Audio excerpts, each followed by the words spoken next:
Here we're going to take a look at factoring trinomials with more than one variable. So what happens if we also have an x and a y that are a part of that? Now, if you use decomposition, this is going to be straightforward as long as we remember to keep all of our variables intact. It's just going to involve a little bit of extra factoring and just a little bit of making sure that we know where our variables are.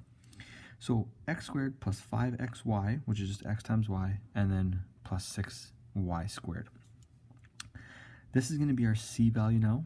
Okay, it just has a variable on there, but we can kind of still assume that's going to be our c value. So we're going to take 1 times 6, 1 for the a, 6 for the c, and multiply them together, and this gives us a total of 6. Our factors of 6 are 1 and 6, 2 and 3, negative 2 and negative 3, negative 1 and negative 6. The 2 and the 3 add up to 5, so we're going to use those two right there.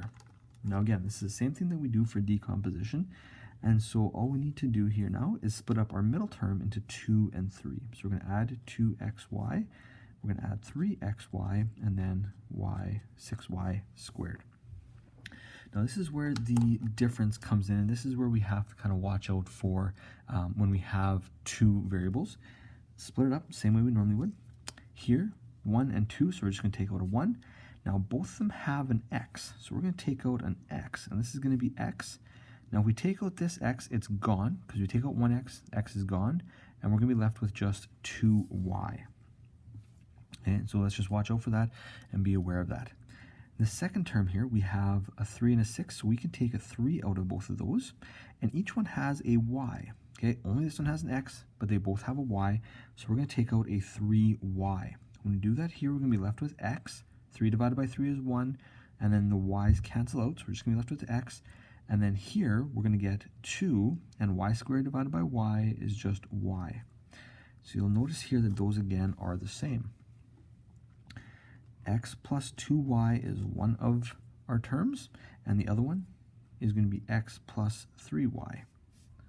Put a bracket around there, as such, and that gives us our factored form. So you'll notice now that there are variables in both of them, and that is something to watch out for and to be aware of. Let's do one of the examples as a part of this as well. 2 times 3 is 6. So 2 times 3 equals 6. We have 1 times 6, 2 times 3, negative 2 times negative 3, and negative 1 times negative 6. 2 that add up to negative 7, well, that's these two right here. Okay, so let's use decomposition to break this one apart. 2a squared minus ab minus 6ab plus 3b squared. All right, time to factor. We can take an a out of both of these. So this will be 2a minus b. And here we can take a 3 out as well as a b. But because we have a negative first, let's take a negative 3b out. And so that will divide to be positive 2, and we're going to be left with an a. And this will be negative 1b. Right here, those are the same.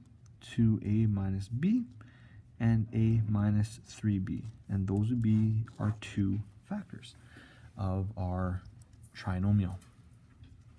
I'm going to do one more example in here. Try not to make this too long. 10 times negative 2 is equal to negative 20. And so we have a number of different ones here. And so let's look at factors. We have 1 times negative 20, 2 times negative 10, 4 times negative 5, 5 times negative 4, 10 times negative 2, and 20 times negative 1.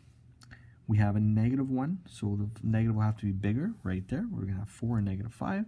And let's decompose this into a little bit of a bigger CD trinomial.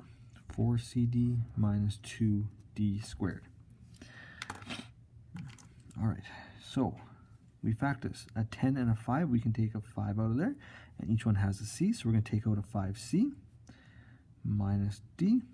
And here we have a 4 and a 2, so we can take out a 2, and each one has a D, so we'll take out a D.